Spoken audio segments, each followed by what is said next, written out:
Hello, everybody. It's Stephen here for the Idiot Quilter, and welcome to my weekly episode, episode number 227 for August the 8th, 2023. And I hope all my Canadian subscribers had a good long weekend because we just came off of one here in Canada. And I hope everybody had a good weekend. It's still the summer, kind of into the second half of the summer now, aren't we? Goes by way too fast. So let's take a look at something that didn't go by way too fast. And that's the Cat Scratch Quilt by the Art East Quilting Company, a Canadian company. You've heard me talk about it before, and it's all the rage right now to be working on one of John from the Art East Quilting Company's patterns. And this was one. Now, right off the bat, I want to tell you, I am pleased with the way this turned out. However, there were problems. But then again, when is it? There's always a problem for me. Anyways, okay. I was not interested in doing an Art East Quilt Company project. Frankly, they're just too cute for me. I don't really do cutesy, except maybe occasionally something with gnomes on it, or like a Christmas quilt or a Halloween piece, something like that. But generally speaking, I am not into cutesy, but I do love cats. And when I saw this, I thought, yeah, let's give it a try. Now, the other reason I gave this a try was because I had FOMO, fear of missing out. Everybody I knew was doing a Art East Quilt Company pattern.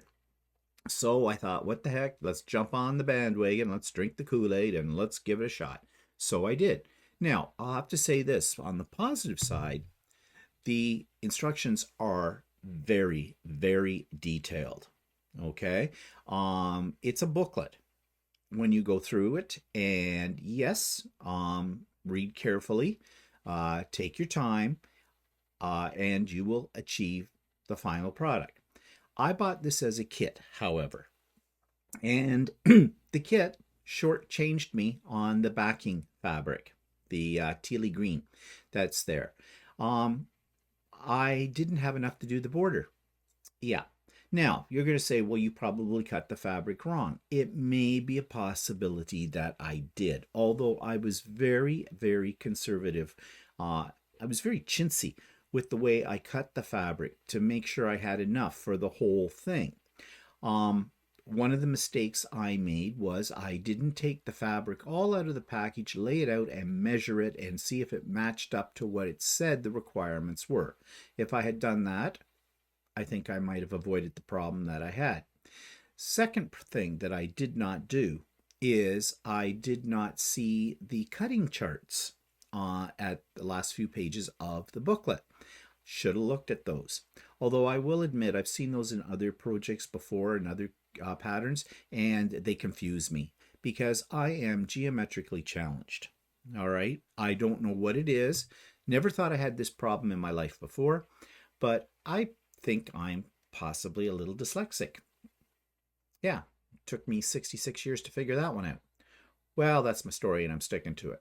Anyways, yeah, so I had it, and the other thing was I didn't have enough fabric for all the cats' bodies. And you'll notice they're all different colors.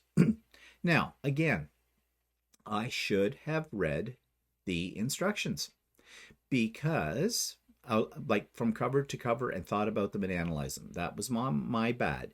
And you know, many patterns, and this one was not unlike other patterns, it said, read all the instructions through from beginning to end before you start this project. And what do? I don't.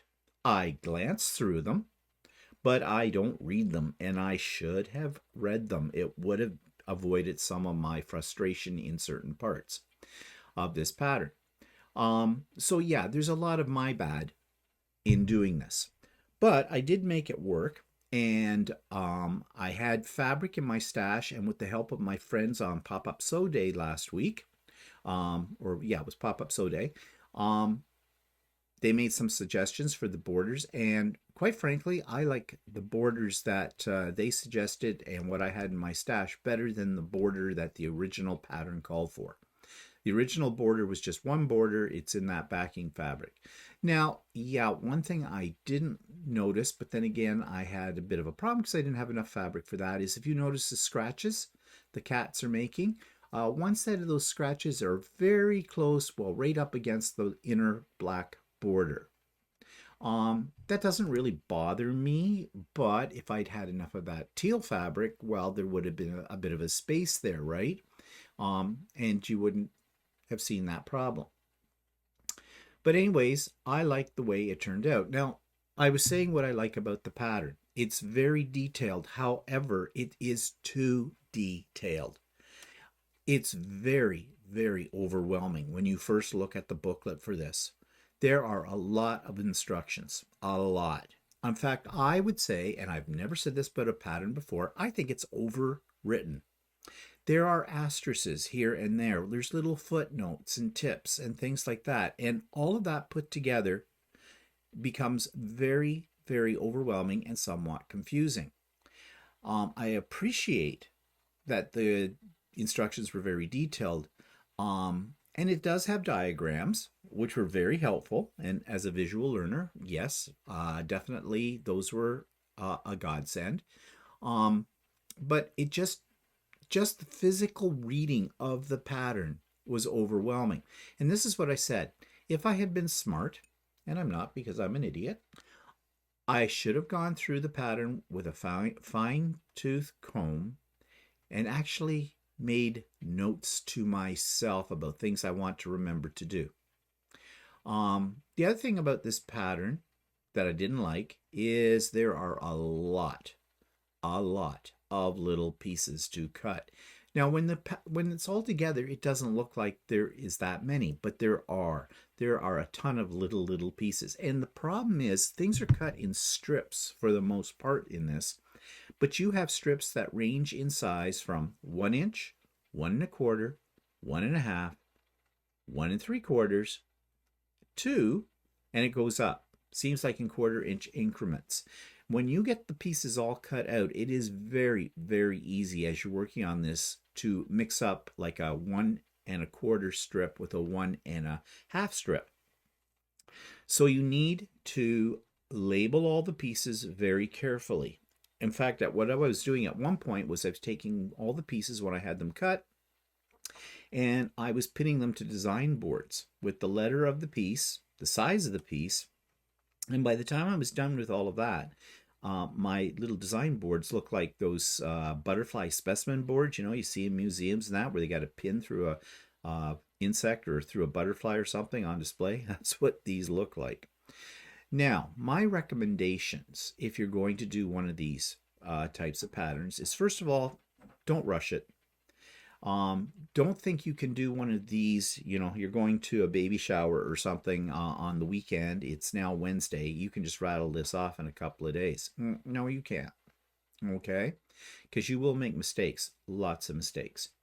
So take your time with it. Yes, for sure, read the pattern from beginning to end and make notes. Do not ignore the cutting diagram. Look at that carefully.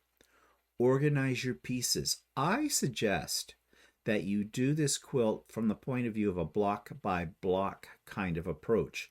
Only cut out the pieces you need for the block you're currently working on and label those. Otherwise, you're going to have a lot of little pieces and it's going to be so easy to get them mixed up. So labeling is very, very important. Also, make sure you have an accurate 1/4 inch seam allowance because you're going to need it. You see those scratch marks from those cats? Those are little skinny pieces of fabric. And if you do not have an accurate 1/4 inch seam allowance, you are going to have, well, it's going to look like the cat didn't just scratch straight down, but off to the side and other spots as well. Overall, did I enjoy doing this? I did, to a point. It was interesting watching it come together. As I laid out each block on my design wall, it kept me going. I did find it tedious in terms of cutting out the pieces. Sewing the pieces together, as long as you didn't get your pieces mixed up, was very easy. And it went together very easy. And another thing about this pattern I really appreciate it was the fact that after each major component of each block, there was written the unfinished size of the block for you to double check to make sure everything was accurate. And I'm very happy with that, because there were a couple of blocks that when I got them done, or a couple of units when I got them done, were not the right size. And lo and behold, the problem was I had mixed up some of those strips that I was saying before, between 1/4 inch and 1/2 inch. And yes, size matters. So would I do another one? Well, I actually have another pattern. It's called Blowing Up Bunnies. I think it's hilarious. That's why I bought it. And yeah, down the road, when I feel ambitious again, I will make it. But not right now. I definitely need a palette cleanser after this quilt. Now, another thing, excuse me, going beyond this quilt pattern itself, was I mentioned to you that it came in a kit. And I bought the kit from a place called Patch Halifax, which they had a booth at the Halifax Quilt Show, and that's where I saw it, and I bought it. I don't want to say that they didn't give me enough fabric. The only fabric I was short on was the backing fabric, the background fabric, that teal blue. Again, maybe it was my error. I'm not going to say it was their fault completely. But this is typical of kits, isn't it? And I still have a ton of kits. I bought a lot of kits when I first started quilting. And I have some that have been sitting here for 5 years that I have never, ever opened. And the problem with a kit is oftentimes you do get shortchanged on the fabric, or they give you just enough. They do not account for the fact that you might make an oops, that you might make an error. And I don't care how much of an expert quilter you are, you will make mistakes. That's just the nature of the beast. So having a little extra fabric is very helpful. Throw in a 1/4 of a meter or an 1/8 of a meter more on each piece of fabric you have in the kit and charge me for it. If you're that bloody cheap as a store, I don't mind paying an extra $10 or $15 for a kit, knowing that I have an oops factor built into it. There'll be enough fabric. There is nothing more frustrating than getting near the end of your quilt, and this one was a good example of that, and not having enough of the fabric you need. And the thing is, you might be able to go to the store and you might be able to pick up more of that fabric, but if you're like me and you saw a kit and you really thought you'd like to do that, and then it sat on your shelf for several years, chances are when you start working on it and you find you're short of fabric, you're not going to be able to get that fabric again. For one reason or another, it's been discontinued. So, that is one of the dangers of kits. And I know there are some people who have said to me that's one of the reasons why they won't buy kits. Quilt stores really need to get on the ball here. Are you that bloody cheap? Nobody's going to know that you have increased your price to compensate for the extra fabric you have put into it by $10 or whatever. If they like the kit, they're going to buy it no matter the price, really. So, lesson to you. But a warning to the rest of us, be very careful. I would suggest this. If you like kits, when you get a kit, take it out of the package as soon as you get it home. See what the requirements are for fabric for each of the blocks or the pieces, what's supposed to be included, and measure your fabric before you start to cut, before you start to stitch anything together, because then yes, I have enough fabric. Or if you do not have enough fabric, you can take it back to the store with your measurements and the whole bit in the kit and say, I do not have in this kit enough fabric. Fix it. And then the onus is on the store. And any quilt store owner who cares about their customers are going to apologize profusely for that, and they're going to make it right. Okay? Now, that brings up, though, the excuse that they could have, and I'm just troubleshooting here. The store itself may not have put the kit together. That may come from another source. Well, I think then that the onus should be on the store owner at that point to say, either to see if they had in their store fabric that you could use to fix that problem up, or they give you back your money, and they deal with the company they got the fabric from, the pattern from. Yeah, the burden should not fall on our shoulders. But we have to do our due diligence on that. So that means pulling everything out of the kit, measuring everything, and making sure you have enough. I am going to do that on the next kit that I work on, whenever that will be. But like I said, I've got some kits that have been sitting here for 5 years. So if I'm short fabric on those, I'm going to have to do some shopping, because I don't think I'm going to be able to take it back to the store. Plus, some of these kits I've bought across the country. Who knows? On one of my jaunts about. Okay, so that was a little bit of a rant, I know, but I thought I would tell you about it. So what am I going to do next with this quilt? That's just the top, you see. Of course, I'm going to quilt it. Later today, I'm hoping to get it up on Lucy. I've already found an edge-to-edge design that are cute little paws with little swirly things around them that I think will look really nice on this. In my mind, I'm thinking of doing the color in a very light tan. I want it to be seen, but I don't want it to overshadow the kitties that are on here. I don't know. I have to play with my threads and see what looks best. So that's the next thing for this quilt. Of course, when I get that done and get it bound, I'll be showing you the final result. Okay, so that takes me to announcements and things, what's coming up. Of course, Sewing with Stephanie and Stephen is coming up this Wednesday, 9 a.m. Eastern Time. Hope you can join us if you're available and want to get in some sewing for a couple of hours or whatever, even the whole day, because these go on for the whole day, pretty much. So come and go as you please. We had pop-up sew day on Saturday. That was a lot of fun, as it always is. We were a very serious lot this past Saturday. We had long periods of absolute silence. I guess everybody was concentrating on what they were doing. They were really making the day work for them. And yes, that's what pop-up sew days are for, to give you some uninterrupted time to get on with whatever project you're getting on with. That's where I put a lot of my effort into getting that cat scratch quilt done, because I have other projects coming up that I want to get on with, and I'll talk about those in a minute. But yep, we didn't have as many people as we usually do. Last few pop-up sew days, we've been averaging around 35, 40, 41 people. I think we topped out at maybe 20, 21, something like that. But it's to be expected, because one, for us Canadians, it was a long weekend, and the weather for the most part on the weekend wasn't bad. So people probably had plans, getting together with family or whatever. And other people, wherever they were living, the weather might have been nice in their area, and they just didn't want to be inside sewing. And I can't blame them. Want to get out there. I mean, here where I live, we only have 2 months of summer, so you want to capitalize on nice weather when you can. But it doesn't matter how many were there. It's the quality, not the quantity, that counts. And it was just a good time for all. Okay, so other news. My Quilt of Valor has been accepted. Yes.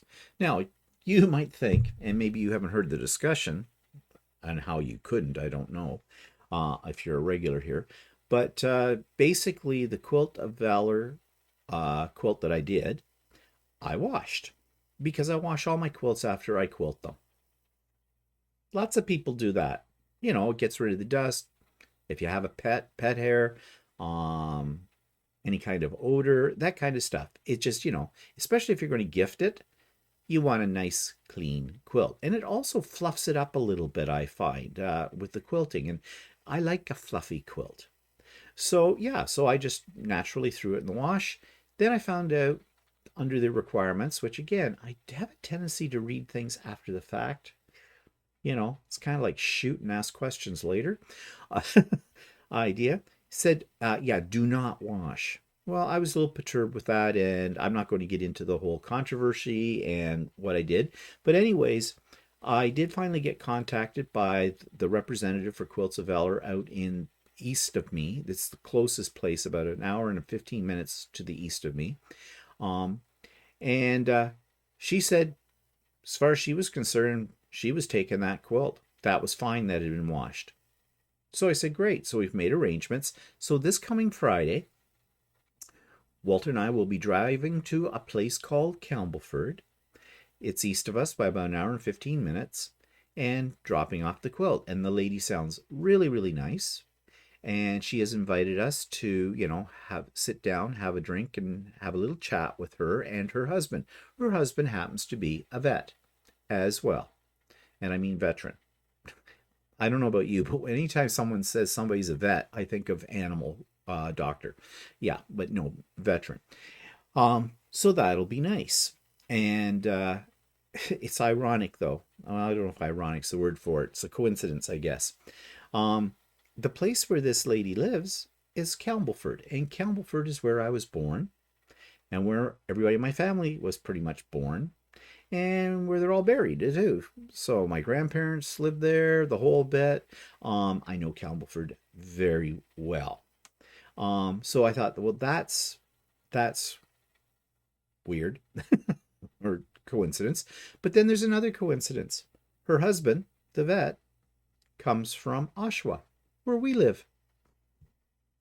So I still have a lot of connections, a lot of distant relatives and that still live in that area down there.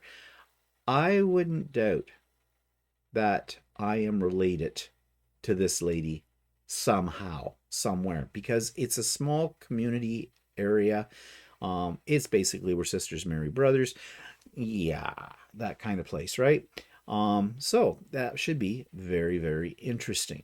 But I'm very happy that my Quilt of Valor is going to eventually go to a veteran, because that's the whole point, isn't it?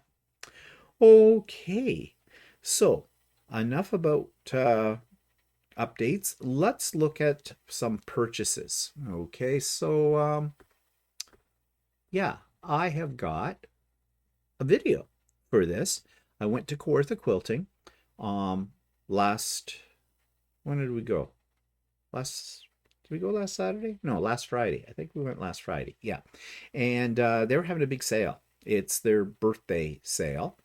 And I was going in to pick up a die. I bought another die for my AccuQuilt. It's for Mariner's Compass, I think.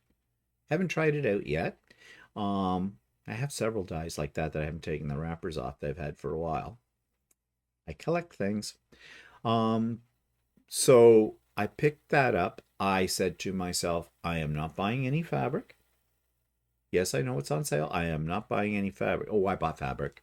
Of course I bought fabric. They had Christmas stuff on sale. So $274 later, I bought some more fabric. So I'm going to insert a little video in here for right now to show you my Kawartha quilting haul. So I did a little shopping this week, unintentionally. Well, not really. It was intentional. But Kawartha Quilting, I ordered a die from them for my AccuQuilt, because that's my supplier of AccuQuilt supplies, and they were having a sale. So I decided this was on my wish list. This is the carpenter's wheel, as you can see here, for my Go Big machine. And yeah, I just love this particular block. I think it makes a, let's see, 18-inch finished block. So I may use this to make a quilt at some point in time. I'll have to try making the block at first and see how it turns out, and then go from there. When will I get to that? I don't know, but I have this anyways. And if you're interested in the price that I paid, it was on sale. I think it was 30% off. And then I got an additional 15% because I have a special code for AccuQuilt dies, which I didn't know whether it would take the code or not, but it did. And I can't share that code with you. I'm sorry. It's because I bought a machine at Kawartha Quilting. That's why I got this special code. And so I paid, with tax in Canadian dollars, $131 for this die. That was a really good deal, because this die is over $200. I think it was over. I think it was about $198 or something like that. But anyways, yeah, before taxes and all that. So I got that. But while I was in the store picking that up, well, they were having a big birthday sale. And they had all their fabric was 25% off, unless marked with certain color tags. And then it was up to about 50% off. So I took advantage of this and I bought some of this fabric, which I had never seen this before. It's by a company called Steph, I think, and it's not that readily available in a lot of places. So do not ask me. Well, yeah, you can ask me in a second here what this design is. Let me see if I can find it. Stoff Fabrics, STOFFABRICS.com. Danish design, tiny patch designed by Peter Parling for Stoff Fabrics. So yeah, it's a Danish design fabric. And so first one that caught my attention was this, which of course is in the blue colorway. Open it up a little bit more. Isn't it pretty? Very pretty. And that particular fabric did come in a couple of other colorways. So I got this as well. And I got this. So that last one was sort of in an orangey kind of wave. This one's sort of a greeny wave. Now, what am I going to do with them? I have no idea, but they're pretty. So I bought 2 meters of each. And I also saw this, and although it's not quite butterflies, it's dragonflies. And I'll let you in on a little secret. Dragonflies terrify me. Always have. As a kid, for some reason, I just don't like dragonflies. I think one lit on me as a kid, and it just freaked me out. And even though I'm an adult now, although some people would debate that, I still have a little bit of a fear of dragonflies. But anyways, face your fears. I bought dragonfly fabric. And I love that color wave as well. So those were from their regular stack, but they also had a whole bunch of Christmas fabrics on sale, 50% off. So I bought 2 meters of each of these ones that I'm going to show you now. I got this. Now, technically, it does read like Christmas, but you could get away with this on other things because it's leaves and vines kind of a thing. But I like the color of green that was in it. So I have that. I got this red, which has a small print. The print could be sort of snowflakey. It could be kind of floral. So, I mean, again, it doesn't necessarily have to be used in a Christmas project, although it does sort of scream Christmas. This, of course, is definitely Christmas because it's poinsettias, and I love poinsettias on fabric. So I got that. Remember, I got all of these at 50% off. So in a sense, I guess I got a 2 for 1 because I bought 2 meters of each of these. So, and then of course I have to have some silvers and whites and things, you know, as backgrounds. And that one, this one's got a little bit of sparkle to it. And this one, which is more white but with silver accents to it. Again, there's some sparkle to it too. Hard to show in this light. But yeah, so that was my fabric haul from Quilter Quilting. And they threw in the bag at random a couple of fat quarters as well. Like I need more fat quarters, but that's still nice. It's always nice to get something free no matter what it is, right? So, yep, that's my haul from Quilter Quilting. Okay, so I do have some projects I have been working on. They are kind of ongoing. As you know, I'm going to Georgia at Christmas time, between Christmas and New Year's, for Stephanie Stitches' is there an echo on here? For Stephanie Stitches' quilting retreat. Looking so much forward to it. And I'm making some little things to give to the other participants at the, at the retreat, because I like to give things and I like to make things. So one of the things that I'm working on are mug rugs that say Idiot Quilter and of course have my gnome on them. These are just the top of the mug rug. I haven't got the backing fabric on them yet, but I will have, and I have to make quite a few of these. I'm making 20 of these. So I'm working on those still. And I've pretty much, well, I've got them all quilted out. You don't see all of them here. This is just a handful. Yesterday I put backing on 2 of them and they look pretty cute. I think anyways. So I'm working on those. Now, I'm starting to think about what am I going to give as Christmas presents this year. And when I say Christmas presents, I mean basically for the ladies at my local quilt store.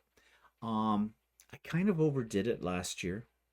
I gave quite a bit of stuff to them all. Again, I love giving things to people. I love making things to give to people. So I found this design for an in the hoop snowman table runner. I think it is a designs by Juju, I think. I love designs by Juju, by the way. Great if you're into machine embroidery. If you've never checked them out, do. And they have sales all the time. And I think this was on for 50% off. So I have started it. So the pieces you see hanging up here, the red pieces are border and sashing pieces. And the main panel parts, I think there's a series of 4 snowmen. This is snowman number 1, and they are cute. And I enjoy making this kind of thing. So, of course, you will see the final product. Will this be a gift? Well, yes, in some way. I just haven't decided who's going to get it. I'm working on some other little mug rugs as well. I don't think I took a picture of the mug rug. No, I did not. But let me show you. I'll just switch my camera. This is the prototype. It's another in the hoop kind of thing. Personally, I think it's too small. But there is another size up, so I will make another size up. But here's something very interesting I found with this. That, yes, this is a mug rug, but if you look at the back, this is how they told you to do the backing. They did an envelope kind of backing, right? With the 2 pieces overlapping. So you got sort of a pocket here, which I kind of like because I am thinking this could become a little sewing kit. I could put one of my gnome seam rippers in here. I could put in a package of needles. I could put in maybe even a little writing pad and a little mini pen or something like that, a little package of pins, all in that. And this becomes a neat little Christmas gift.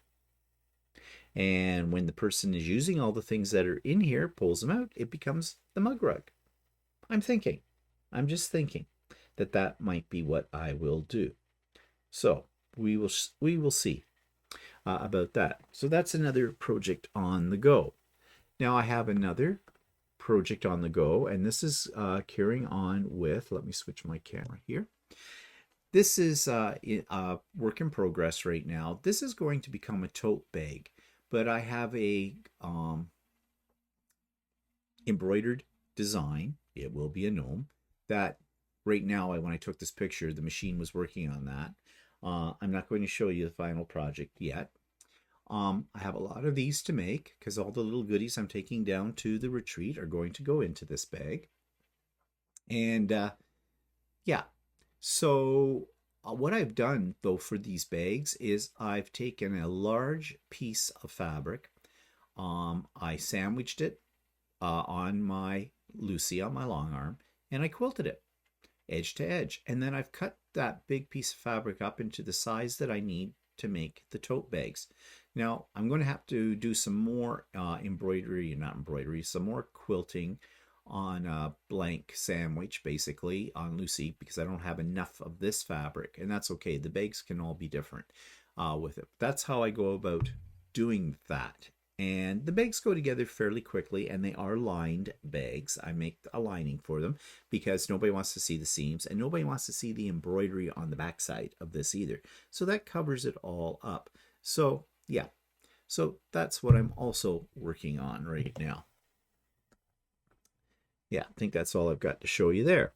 Okay, so that takes me to a demo. Now, one of my subscribers and one of the people that comes regularly to Sewing with Stephanie and Stephen in the pop-up sew days, she was talking about a sharpener she got, and she sharpened her scissors on it, and she swears it works really, really well. That was Pat who told me about this. And I thought, well, maybe I'll give it a try. So I found it on Amazon. It's called Smith's B, as in the letter B, sharp. And well, I did a little video about it, kind of an unboxing and a first try. So, by the recommendation of one of my subscribers, I purchased this device. What is this device, you may ask? Well, this is supposed to be a knife and scissor sharpener. And this particular YouTube subscriber has swear by it. She has used it to sharpen her fabric scissors. Works really well, and she's used it on very expensive scissors like Koi's as well. Well, I have a pair of expensive scissors here that need to be sharpened. And these ones came from LDH. Now here's a piece of fabric, and I'm just going to show you how it's cutting right now.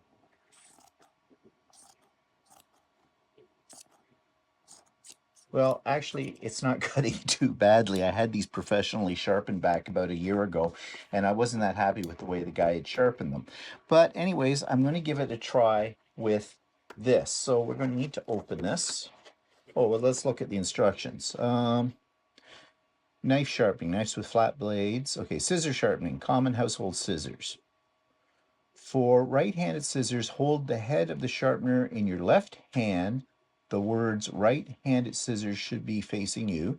And place base of, small type, place base of sharpener on a flat, sturdy surface. See figure 4. Opposite for left-hand scissors. Open your scissors and insert the blades as far as possible through the sharpening slot. See figure 5. Close scissors as if you were trying to cut the sharpening rod. Use moderate to light pressure, then pull the blades through the slots while trying to keep the blades closed. If preferred, start with the tips of the blades closed on the rod and push through the slots instead of pulling. Warning, keep hands and fingers away from sharpening slot during sharpening or serious injury could occur. Repeat steps 2 and 3 until sharp. Usually 8 to 10 pulls will sharpen dull scissors, but blades made of very hard steel may require additional pulls to achieve desired results. Clean your sharpener with a damp cloth or mild brush. Do not rinse with water. Okay, Complication City here. Let's see, do we have a diagram? Of course they put a sticker right over top of your diagram. Can I get this off without peeling off the diagram? Don't you hate it when companies do this? Don't really care whether you see instructions or not. Okay. Oh no, this is not going to be easy. Okay. Oh, there's diagrams down here. Okay, let's get it out of the package.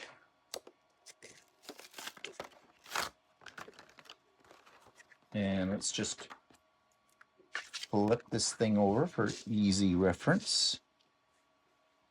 Now it's showing that you should, okay, this said right hand, left hand, okay, written here, left hand, on this side, right hand. And what did it say to do? For right-handed scissors, hold the head of the sharpener in your left hand. The words right-handed scissors should be facing you.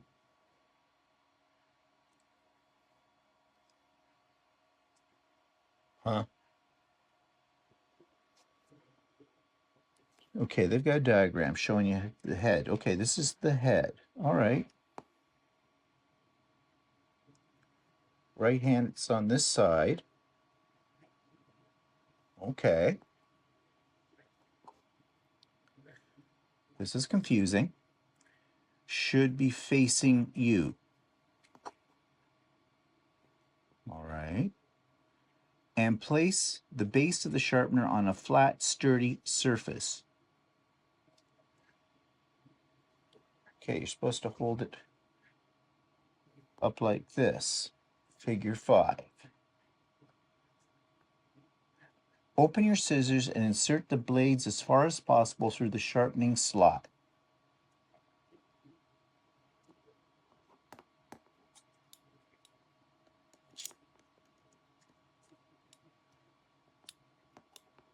Okay. Open your scissors and insert the blades as far as possible through the sharpening slot. See figure 5. Okay.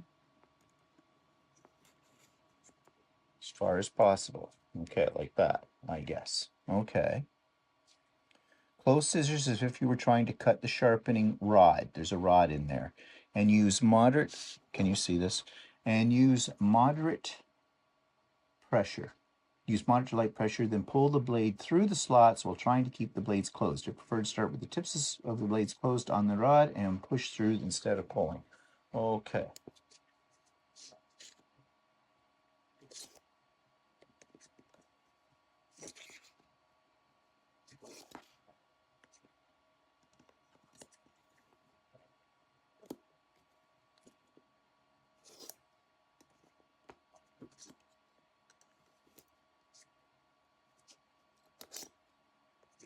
Okay, several times at once you do it. It's very awkward. It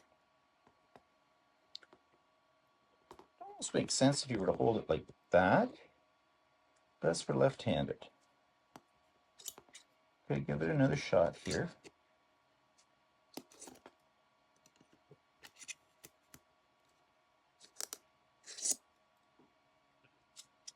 I'm trying to see what's in here. There's a little plastic piece.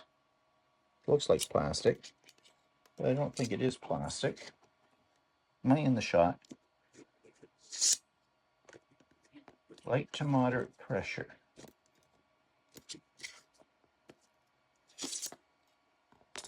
Okay. Let's see if this...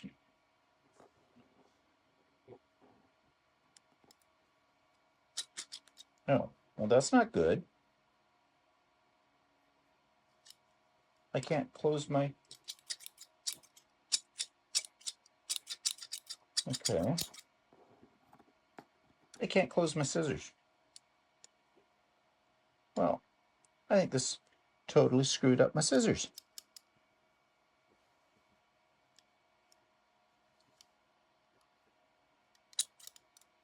I can't close my scissors. Well, that's not good. That is not good at all.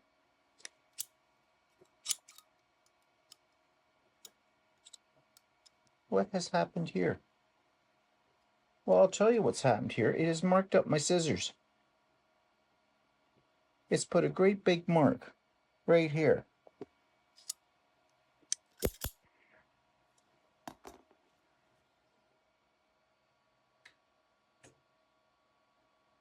Well, I'm totally pissed off with this device.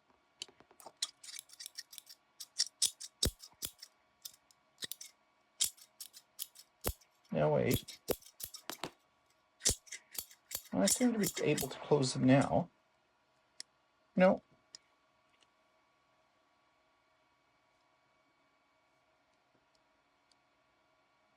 Yeah, it made a mark all the way down my scissors.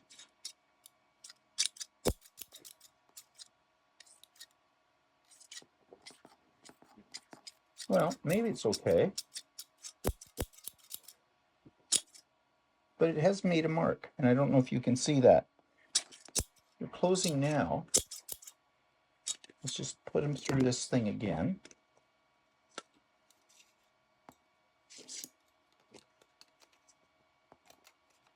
Oh, it is a very awkward device.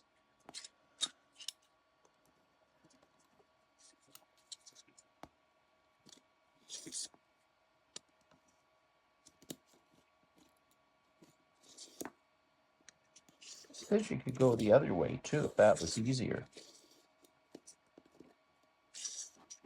I don't know if I'm in the shot. Probably can't see what I'm doing, can you?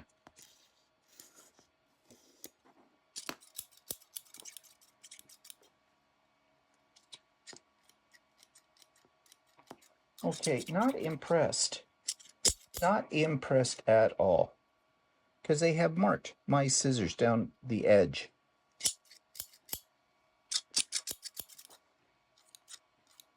Yes, it does seem, they do seem to cut a little better.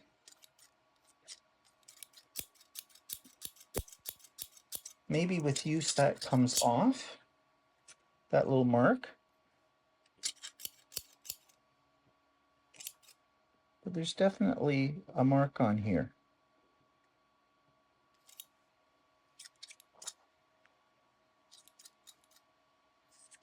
It seems, though, they seem to be cutting okay now. Yeah, well, I don't know. It concerns me that it's kind of scored my scissors,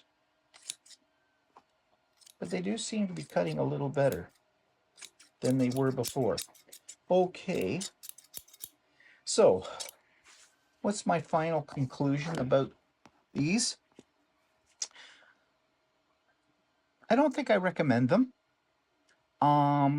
They sort of do their job, but I'm a little concerned about the fact that they left a mark on the blade of my scissors. And I was having trouble closing them there until I got it going. Seems to be okay now.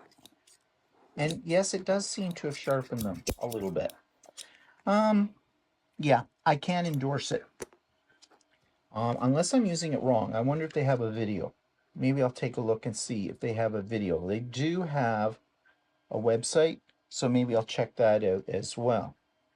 Okay, so these are called Smith's B-Sharp 10-second knife and scissor sharpener. So yeah, we'll see. They're available on Amazon. Okay, just an update on this little device, the Smith's B-Sharp scissor and knife sharpener device. I did find several YouTube videos showing how to use this. I did use it properly, and I'm going to say that it actually does what it's supposed to do. I was just a little concerned about that little ridge it put on the edge of my scissors that wouldn't let me close them all the way at first, but I think what it is there's like a little Teflon piece in here. It looks like plastic, but I think it's probably Teflon that is part of a little sharpening mechanism in here. And I think some of that residue is on the edge of the scissors. And once you've, opened them and closed them several times, that seems to disappear. And yes, it did sharpen them. They are a little sharper. I am not sold completely that I'd want to use these on really expensive scissors, which I just did. Or not, but I might do some more experiments on some other scissors, like my old batting scissors, which have gone a little dull. I wonder if I can sharpen them with this. That's something. So I'll have to let you know about that. But anyways, yeah, for everyday scissor use and possibly as a knife sharpener, didn't try that. This might be an okay product. You can get it on Amazon. It's just called Smith's B-Sharp. I think it is. Yep, Smith's B-Sharp. So as I said, so far, so good. Okay, let's take a look at a subscriber's quilt of this week. This beautiful creation comes from Chris Adams. This week's subscriber's quilt comes from Chris Adams, and Chris writes, I've been watching your videos for a few months now. I really enjoy your content, especially your down-to-earth and honest reviews and opinions of everyday events. After you showed and commented on your Temu purchase, I thought I'd give them a try. I bought a stack of 4-inch squares and some large rectangles of Oriental fabric for only a couple of dollars. While the squares weren't quilt cotton quality, rather than have them go to waste, I sewed them together using a Missouri Star easy on point method into a charity quilt I'm going to donate through my guild to the Glaciano, I'm not sure how to say that, Children's Hospital in Rochester, New York. I thought you might like to see it. Thanks for your entertaining videos and hello to Walter. Well, Chris, first of all, thank you very much for your kind comments. I'm glad you enjoy my videos, and I'm enjoying your quilt right now. So yeah, the fabric from Temu is not the best in the world, but as you said, it can make a great charity quilt, and that's exactly what you created. And it looks great. The on point sets the squares off. They're very colorful, and I am sure this will be very pleasing to any child that might be in the hospital. And that's really nice of you to do something like that and donate to a children's hospital. So thank you for sharing your beautiful creation with us and your kind thoughts. And if you would like to have one of your creations featured here on the Idiot Quilter, all you need to do is send it to me, a picture of it. 1 is enough, 2 at the most, and a little blurb about it, under 50 words, and just send that to my email address in the show notes below, and I will be happy down the road to feature it here on an episode of the Idiot Quilter. Okay, so YouTube of the week. This one I have just come upon. It's called Memoirs of a Long Arm Quilter. This week's YouTube channel of the week is called Memoirs of a Long Arm Quilter, and I'm sure many of you have already discovered Stephanie on this particular channel. I heard about her first on the guy who sews on his show one Saturday morning, and I have reached out to Stephanie for an interview, so I'm hoping that at some point in the near future I'll be able to do something like that. But in the meantime, if we take a quick look at her YouTube channel, Memoirs of a Long Arm Quilter, obviously, she is focusing on long arm quilting, and she does have a lot of videos showing how she goes about doing her various designs on her equipment. But she has much more than just that. She does do a lot of machine embroidery as well, which I find very, very interesting, since you know how much I enjoy machine embroidery as well. If we take a look quickly at her playlist of videos, we have Embroidery Fun, Sassy Steph's LA Lounge, quilt-alongs, hauls, vlogs, collabs.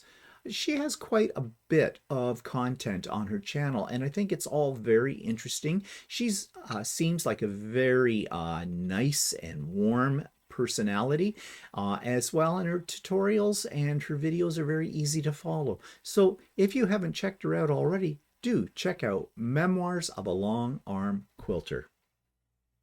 So I hope you'll check that YouTube channel out, especially if you have a long arm or enjoy learning about long arm quilting. Okay, so future projects. So I have never done an Elizabeth Hartman pattern before, but I picked up one during a sale, an online sale at a quilting store. And this one's called Fancy Fox by Elizabeth Hartman. Now, again, this one borderlines on cute. You know what I said earlier about I don't do cute? Maybe I do cute. I don't know. But anyways, this is one cute that I want to do eventually. This week's future project is called Fancy Fox, and it's by someone I'm sure most people are familiar with, called Elizabeth Hartman. And Elizabeth Hartman patterns are very, very popular and very whimsical at times, and I think they're fairly easy to follow. And I have never done an Elizabeth Hartman pattern before, and when I saw this one, I thought this was kind of cute. And lately, I've been sort of on a cute animal-like theme for quilts, so this one I picked up.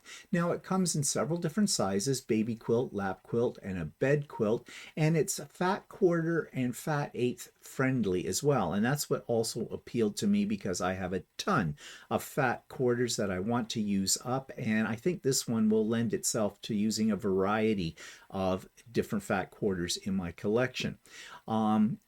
It looks like it's a fairly easy pattern to put together, and it does have an optional extra where you have a applique template for putting some glasses on some of the foxes, which might be kind of fun as well. There's also a pillow pattern that goes along with this. So I'm looking forward, and I just moved out of that. Let me see if I can find it back here again. Sorry about that. There we go. I'm looking forward to doing this pattern in, well, sometime in the future. Now, I do not have an interview this week for you. I did send out a couple of feelers. I have not heard back from those individuals. So, you know, I'm always looking for someone to interview. So if you have a suggestion, please remember my criterion. One, it can't be a big name. No Jenny Dones, no Donna Jordans, no Angela Walters, those kind of things. Okay. Somebody who probably has a YouTube channel is a good idea. And somebody who may have just been getting started in, you know, doing YouTube channels, of course, about quilting or sewing, because I want to help them out. I want them to help them to increase their subscribers base. So if you have any, send me contact information, send me a link to the YouTube channel or whatever, and I will explore it further. Okay, that takes me to Quilt Stores Online. This one, it's got a very interesting name. It's called Quiltatious, I guess. I don't know. It's very unusual. But anyways, here's my review of that store. This week's online quilt store is called Quiltatious, which has a really interesting name. And this is in Ontario, and I'm not exactly sure where in Ontario, but maybe if we scroll down, we'll find out. But let's look at their front page. Christmas in July, 40%, 45% off up to. Latest fabric collections, spring and summer, fall and winter coming soon. Indigenous fabric, Christmas fabric, children's fabric, quilt kits, and then featured categories. So they seem to have quite a bit to choose from, at least in the way they've laid out their categories on their front page. Monthly fat quarter bundle of 5 subscription, and they're in Windsor, Ontario. So let's jump right in and see what they have to offer when it comes to fabric. Let's see, all products. Spring and summer. Well, let's take a look at their, okay, we've got online Christmas, latest fabric collections, quilt kits, linen, Aurifil thread, Metler thread, batting, quilting books, etc. They have wide backs. Okay, let's take a look at their latest fabric collections. Okay, we've got some Halloween happening. That's cute, that panel. Looks like they have some tulip pink. Northern Peaks by Northcott. Okay. This, you need to know your name of your fabric. Okay, let's take a look at Chroma by Northcott, because I have some of this and I love it. $14.95. I am assuming that that is by the meter. That is a good price, a very good price. Yep, that's by a meter. So let's go back and okay, that's Chroma. Chroma tends to be more of a blender. So let's go into a different category and see. Let's check out another one by Northcott, Morning Light. That's a more specialty fabric. $18.95 a meter, yeah. So it looks like their prices range from as low as $15 a meter up to probably in around $19 or $20 a meter, which is all very good still. Okay, I wonder what their shipping is like. Do they talk about shipping somewhere? Here we go, right here. Orders up to $20, shipping is $7. Orders from $20 to $150 is $15. And orders $150 to $200, $13, over $200 free shipping. That's in Canada. The US, they have their prices for the US here as well. So really their shipping is very reasonable as well. I have never ever ordered anything from this store, but right now it's looking very appealing. So let's check again. Let's take a look at bundles and pre-cuts. They seem to have quite a bit in fabric to choose from. What about bundles and pre-cuts? Well, jelly rolls. And, well, actually, they have a fairly good selection in jelly rolls. Quite a few. And prices look fine. They're about what you would expect. Let's go back and take a look at their fat quarter bundles.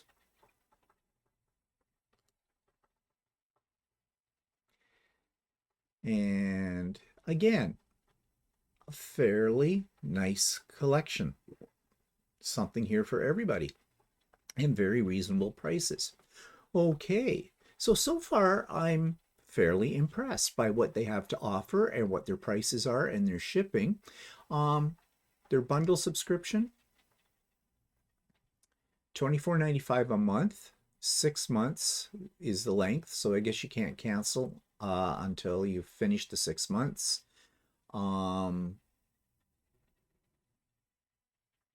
Registration fee is free. Delivery method, well, I imagine they shipped or in-store pickup if you're in the Windsor area. Looks like you pay for 2 months at a time. Previous months. There's a little note here beside this. Let's see what they mean by it. If you're starting this plan after the start date, the previous months will be included when you sign up. Oh, okay. So this started in June. So you're paying for June and July if I was to do this today. $24.95. How many do you get? Let's see. Does it tell me here? 6 month, high quality.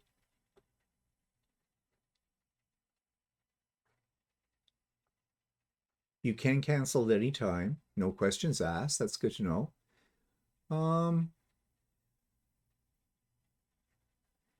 You say that you'll receive a surprise fat quarter bundle based on your choice of style, color, and manufacturer. I'm looking to see how many you get in the bundle. It's not telling me this. Okay. Oh, here we go. Bundle of 5. 5. That's about $5 a fat quarter.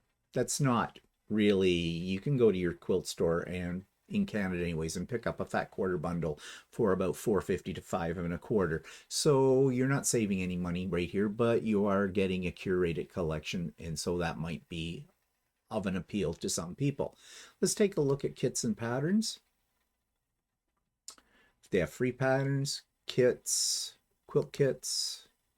Let's see what they have. Do you have much to choose from? Ooh, that one's pretty. Prairie Dreams quilt kit. And they are what you'd expect price-wise.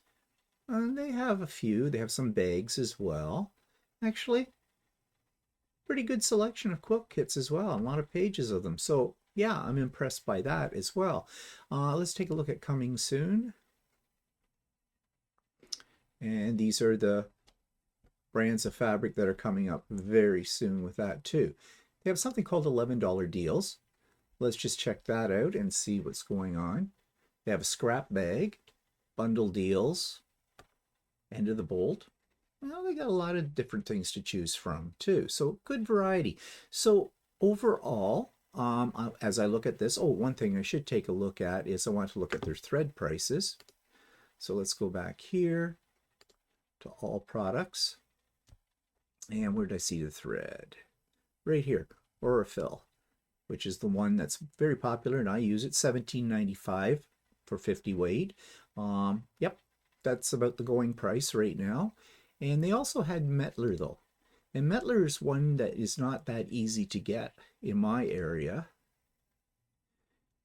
And small rolls, well, 2,280 white, 2,000, that's the number. They're 100-meter rolls, a spool, so they're not very big, $2.85 a piece. I have nothing to compare that to because I don't buy Metler, so I don't know if that's a great price or not.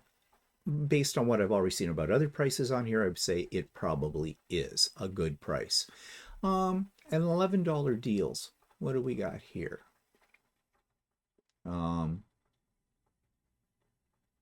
Yeah, okay, they've got different things. They call them $11 deals, so okay, some fabric. Why not? So it's basically their sale bin. So there might be something there for you. Not sure what color match is. They have a system whereby you can match up colors and things like that. All right, that's not bad. Do they offer classes? I don't see anything listed. They do have wide back. I saw that. Okay. Okay, this is all fabric. All fabric. But I'm not seeing anything. That's under all products. So I'm not seeing anything about classes, so I guess they don't have classes. They do have batting. And as I said, they do have wide back. Curious about what their wide backing goes for. Well, various prices. Their wide back is expensive. $29.95 to $37.95 it looks like. Yeah, that's on the higher price side. Oh, 40.95. Okay. So, yeah. But they seem to have a fairly good selection, though, of wide backs. 4 pages of them. Okay. So overall, I would say their prices are reasonable, their shipping is good, their selection is good. So I think they're worth checking out. That's Quiltatious. Quiltatious? I think that's how you say it. Okay, so that brings me to pretty much the end of this week's Idiot Quilter episode. Just a couple of things about what's coming up. Now, people have been asking me, when's the next pop-up sew day? They missed this one. They were sorry, but of course life happens. So yeah, it does. I don't know when the next one will be, but there will be a next one. Will there be another one this month? Maybe. There could be. Not absolutely sure about that yet. There will definitely be one in early September, but again, I have not picked the date. So once I have that all figured out, you'll know as well. So watch this space for announcements. And if you're on my mailing list, you will get advance notice of it as well, along with the Zoom link for it. If you want to be on that mailing list, all you need to do is just send me an email saying you want to be on my mailing list. Please have your real name first and last in the email as well. And make sure that you indicate the email address you wish to have in the mailing list too. That's all you need to do. And you'll be on the mailing list. And now, advanced notice, very far advanced notice. Fall retreat. It will be on Saturday, October the 21st. That's all I can tell you right now. I do have my speakers lined up, but I'm not really going to tell you anything more about them at this point in time. I still have some finalization to do with those people. I will probably not be sending out notification of this until about the middle of September, about a month or so from the actual date. Now, it is a free event. There are prizes. There are guest speakers. There is fun, hilarity, laughter, and we work on whatever we want to work on. But because I could have I don't know how many people I'll have. The last one, I was sold out. It's free. And to be fair to everybody else, you have to pre-register for it. And again, I will let you know well in advance when pre-registration is open. And all that entails is an email from you telling me, yes, I want to attend the retreat. Here's my name, first and last. Here's my email address. Please do not be sending me that information now because I will not be doing anything. I do not have everything set up to register you for it now. And to make it fair to everybody else, there will be a day when I will open up registration. Now, having said that, first people who get a chance to register are people who have been to my last retreat, to the spring retreat. They will get a special email telling them that I am now taking pre-registration, and they will have a timeline or a deadline as to when they can let me know that they want to come to this. It'll only be a short window of opportunity, and then once that window has come, then I will open it up to the world, to anybody else, except for those that registered last time and did not show up. You will not be getting an invitation. You will not be allowed to register. I know that sounds bad, doesn't it? But here's my reasoning. There weren't many people like that, but there were a few. They never even acknowledged the fact that they didn't even send me an email after the fact telling me that they couldn't come because this happened. So they took up a spot that could have been filled by somebody on the waiting list, and that's just not fair. Now, I know life happens. So when you register, please make very sure that you are registering because you intend to come. You are not just holding a space and then at the last minute you're deciding whether or not you're really going to be there. Because again, I usually have a waiting list, and it would be unfair to those people on the waiting list if for some reason you took a spot and didn't show up. Okay? I know it sounds a little harsh, but that's the way I have to do it. And because there isn't any money involved, like this is all free, some people take the attitude that, well, I'll reserve my spot, but if something better comes up at the last minute, I'm not out of anything. I mean, it didn't cost me anything. I didn't lose any money. Yeah, that's true. But what you did do was you screwed it up for somebody who really wanted to come. Okay? So, yeah.